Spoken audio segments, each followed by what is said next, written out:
arrancar la conferencia, así que veremos cuál va a ser la palabra de los fiscales y qué es lo que va a suceder de acá en adelante. Un caso, como decías vos, Eva, ¿no? Que es de índole nacional, que estamos todos esperando qué es lo que va a suceder. Así que ahora va a bajar el jefe de fiscales y vamos a arrancar con la conferencia. Ya Mario está ahí dispuesto. Y bueno, todos los colegas que también están pendientes a la palabra de los fiscales, que ahora en unos segundos van a venir. Así que bueno, ahí está. Vamos a arrancar ahora. Ahí viene Cristian. Vamos a arrancar la conferencia de prensa y vamos a tener la palabra de los fiscales, a ver qué es lo que va a suceder, qué es lo que van a decir. Bueno. A ver.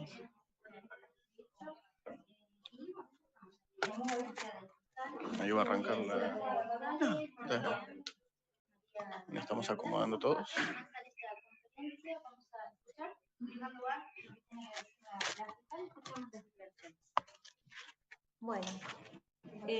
Bueno, buenos días a todos. Muchas gracias por concurrir. Decidimos en el día de hoy hacer esta comunicación institucional para poder dar datos certeros de la causa, porque recién hoy estamos en condiciones de poder hacerlo seriamente. En primer lugar, en atención también a todo lo que a todas las repercusiones que tuvieron el caso, que tuvo el caso, yo primero que nada lo que quiero recalcar es que se trata de un caso que fue complejo, una investigación compleja, dadas las circunstancias de este caso, del lugar donde ocurrió, la vía pública, autores desconocidos. Entonces, hubo un trabajo muy importante, y en esto también hay que agradecer a todas las personas que participan de la investigación, porque se trata de un trabajo conjunto, desde el fiscal que inició el caso, que estuvo en la escena del hecho, porque esto todo se inició con el fiscal que estaba de guardia, que en este caso fue el doctor Cretón, la brigada de investigaciones que inmediatamente comenzó a realizar las investigaciones en el lugar, y luego allí sí iniciamos una investigación compleja. Esto lo explico para que se pueda entender por qué no se dan datos y por qué lleva tiempo una investigación seria.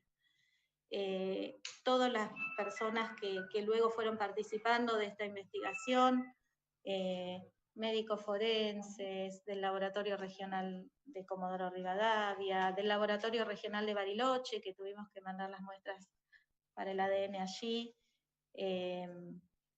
La verdad que estamos muy agradecidos con todos, porque todos se tomaron muy seriamente el trabajo y con mucha prioridad, dado las circunstancias.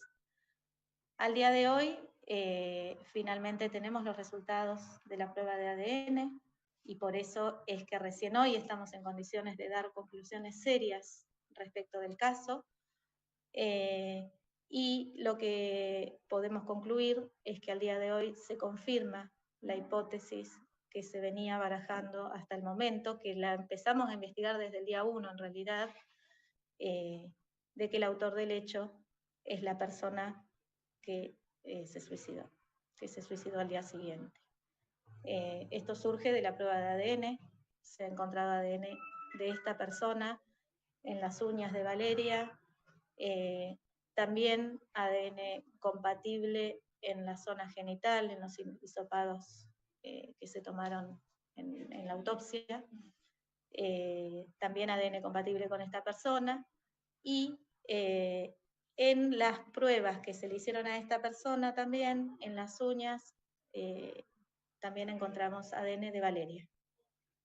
Entonces, en definitiva, es una prueba muy contundente, científica, que no deja lugar a dudas, y por eso recién hoy podemos dar esta información, que no era, hasta ahora eran conjeturas y posibilidades, con muchos indicios teníamos respecto a esta persona, era la hipótesis más probable, pero hasta ahora eran solo indicios, y esta evidencia ya tiene otra contundencia y nos permite afirmar esto. ¿Único autor? No se encontró ADN de ninguna otra persona, se encontró un único perfil que se corresponde con esta persona, y eso es lo que, construir la autoría en un caso implica un análisis de toda la prueba que tenemos, de todas las evidencias que tenemos, y hacer como una especie de rompecabezas, ¿no? Analizar de manera lógica y todo en conjunto. Y en este caso, la prueba científica indiscutible, que es el ADN, nos da que no hay perfil genético de nadie más. O sea, no hay ningún perfil no identificado de otra persona.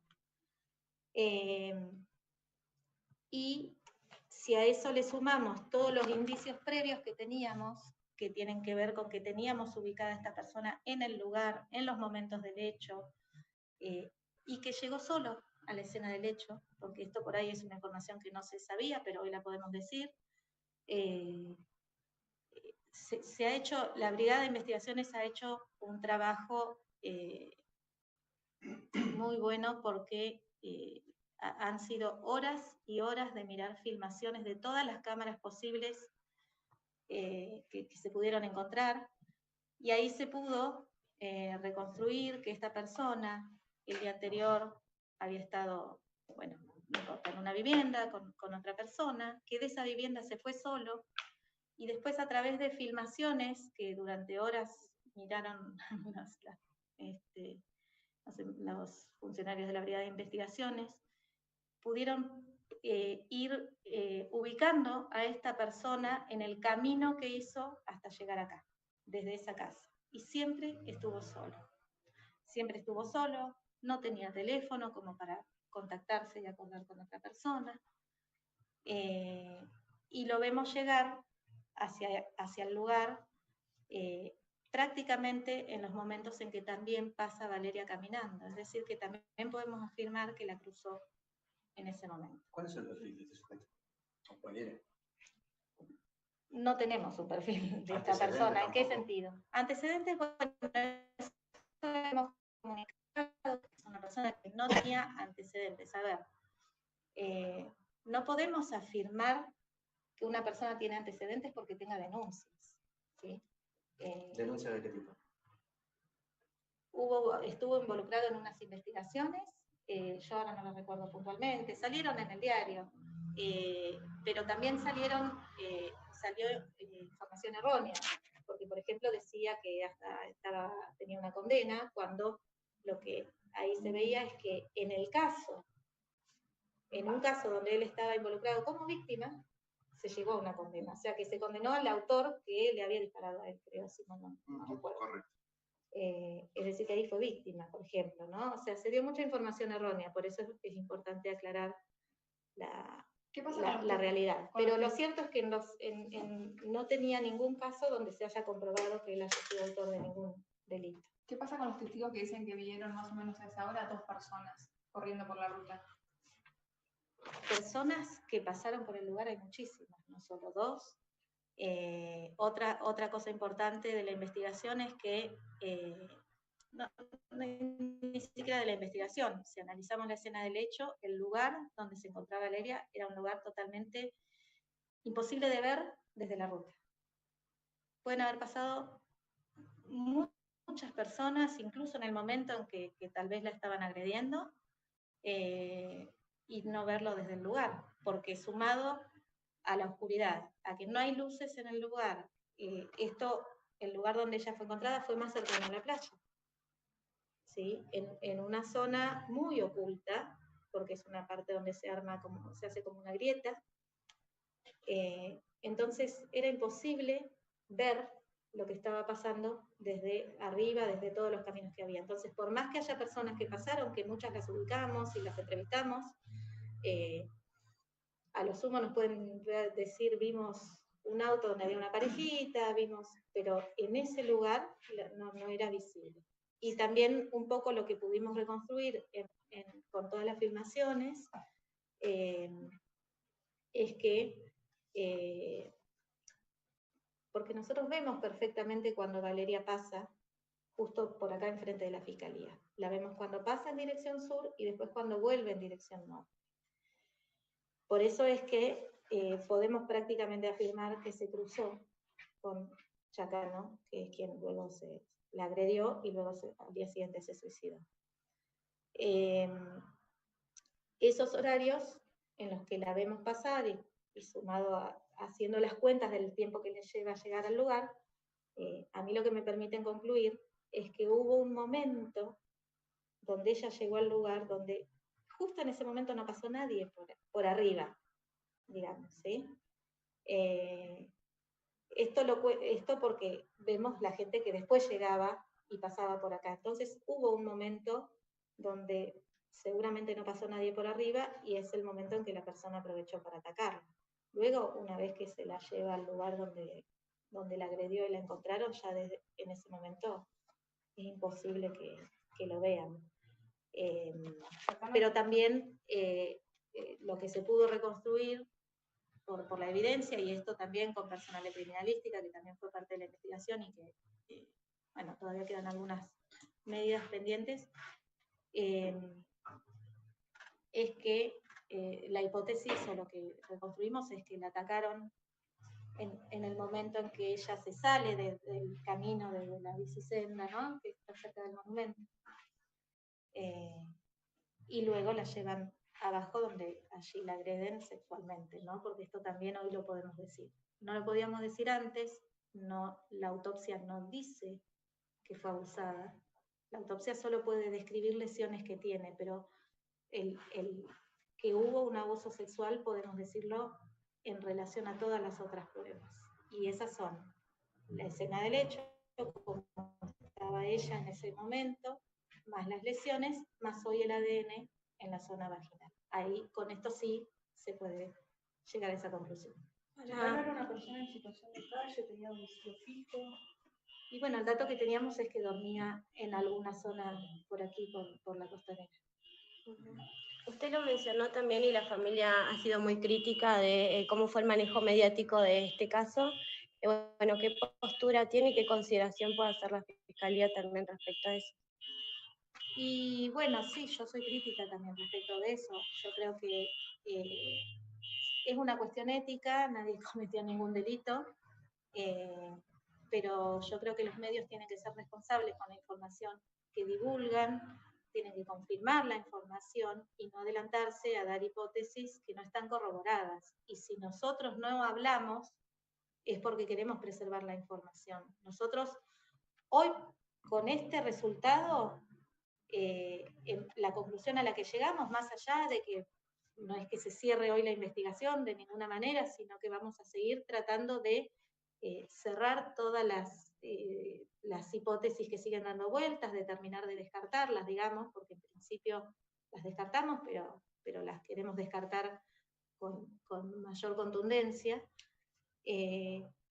Pero lo que nosotros no sabíamos, si bien todo indicaba que era Chacano el autor, lo que no sabíamos era si había estado solo. Y divulgar esa información, realmente, si hubiera habido otra persona, era muy perjudicial para la investigación, porque esas personas, sabiendo que son buscadas, van a huir, y más personas que están en la calle, que es muy difícil encontrarlas.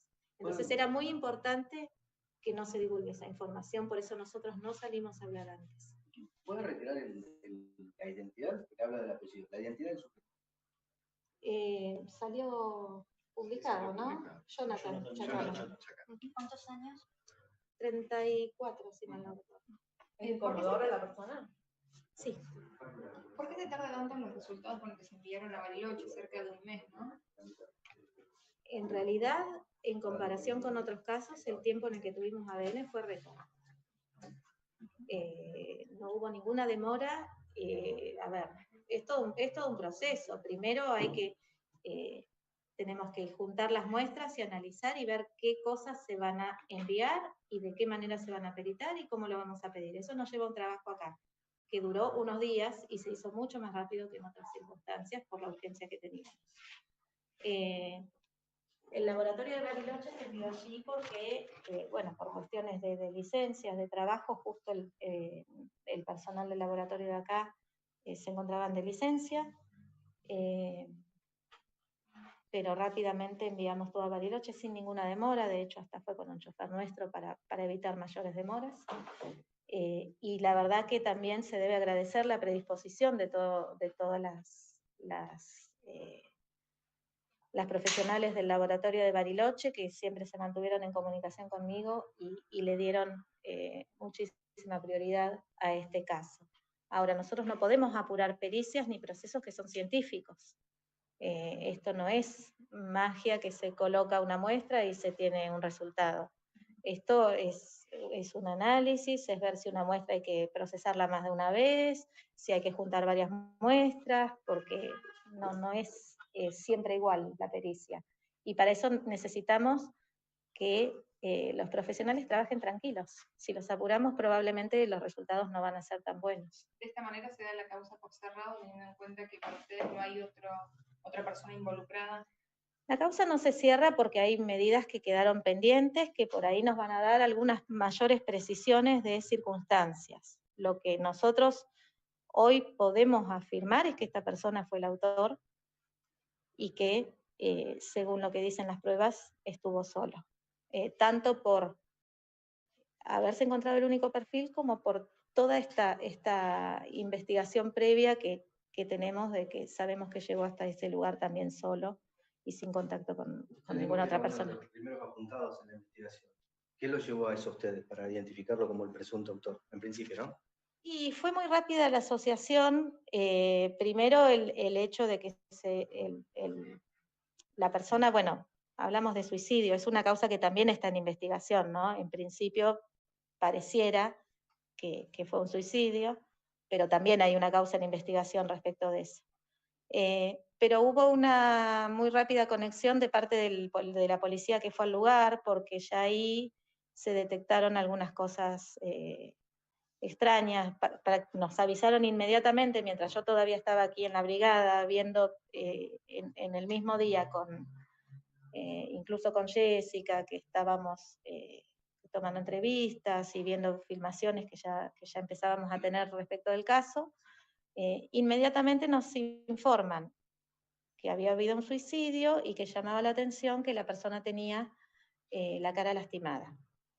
Y a esto se sumó que también la persona empleadora sospechó de su actitud ese día, que había ido más temprano al trabajo, había habido cosas que no eran las habituales. ¿Estaba con un grupo de compañeros de trabajo?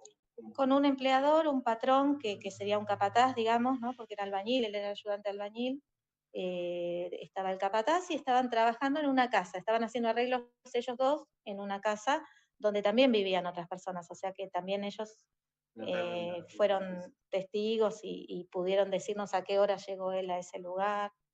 Y bueno, había como algunas circunstancias extrañas y dada la proximidad con el hecho, eso fue bueno porque inmediatamente nosotros ya asociamos los dos casos y los investigamos de manera conjunta. Al tener identificada, digamos, la responsabilidad, por decirlo en una instancia, ¿no? Y al considerarse un femicidio, ¿se está analizando esto con perspectiva de género en términos de condiciones estructurales que podrían haber facilitado un crimen de este tipo? No sé si entiendo la pregunta. Digo, las condiciones estructurales de una mujer caminando sola en la noche en un espacio oscuro, con lo que significa eso, ¿no? Digo, si se termina esto en un crimen al voleo, o si también se considera todo lo que estaba pasando alrededor. Digo. Pero eso no sé si es tarea nuestra, digamos, ¿no? O sea, la tarea, claro, la función del Ministerio Público Fiscal no es ni prevención, ni tampoco pensar a futuro, o sea, la función del Ministerio Público Fiscal empieza cuando ya hay noticia de un delito. O sea, ahí empieza nuestra función. Nosotros no estamos en la prevención, ni en ver si los lugares son adecuados, ni las condiciones. No es tarea del Ministerio Público Fiscal. El Ministerio Público Fiscal investiga delitos y debe llegar a averiguar la verdad de lo que ocurrió en esos delitos. Entonces nuestra tarea es esa, se investiga siempre con perspectiva de género ante un delito donde es víctima una mujer y en este caso una muerte. Todos los protocolos indican que uno tiene que pensar que fue un femicidio y luego en todo caso descartarlo. Entonces siempre se investiga con perspectiva de género, pero La tarea nuestra es la parte de la investigación, no otra. Una vez que se resuelve el caso, que se llega a la verdad, allí ya termina nuestra tarea y respecto de las otras cuestiones se deberá ver quién es responsable de cada área. ¿Pudieron ver con cámaras, en este caso del concesionario, cuando él, no sé si cruza por ahí la ruta, no sé si encontraron el teléfono de ella ahí en inmediaciones? A ver, en la zona no hay cámaras. El hecho ocurrió de la ruta más cercano a la playa, más abajo. El teléfono se encontró del otro lado de la ruta, pero desde la concesionaria más hacia el centro. Sí. No se ve eso en las cámaras, no llegan. Y no hay otras cámaras. Y además, las únicas cámaras que había en el lugar eran las de esa concesionaria, que se usaron para investigar todo el hecho, tanto eso como luego cuando se encontró el teléfono. Nosotros lo que tenemos acreditado es que estaba más cercano o pasando, digamos, la concesionaria más hacia el centro, de este lado de la ruta, un lugar al cual se puede acceder incluso por los túneles, por los pluviales, con lo cual, si pasando por ahí no se capta, ninguna cámara lo capta. Esta noticia ya fue confirmada, ¿no? Los familiares hace minutos nada más aquí justamente en el Ministerio Público Fiscal. Sí, nosotros por supuesto que no íbamos a dar ninguna novedad sin informarle primero a la familia. Mantuvimos una reunión hoy con Jessica y con el abogado y ya sabe todo lo que estoy informando yo ahora. Bueno, la palabra de María Laura Blanco, la fiscal de la causa, confirmando lo que ya se había publicado, ¿no? en un principio. Esta situación de esta persona, de Jonathan Chacano, de 36 años de edad, que fue el autor del hecho de Valeria Yap. Bueno, Mati, confirmando un poco toda la información que había publicado ADN Sur hace ya casi 20 días, tanto la identidad de esta persona como algunos detalles que había publicado ADN Sur, ¿no? Me parece que bueno, que queda todo confirmado y que a veces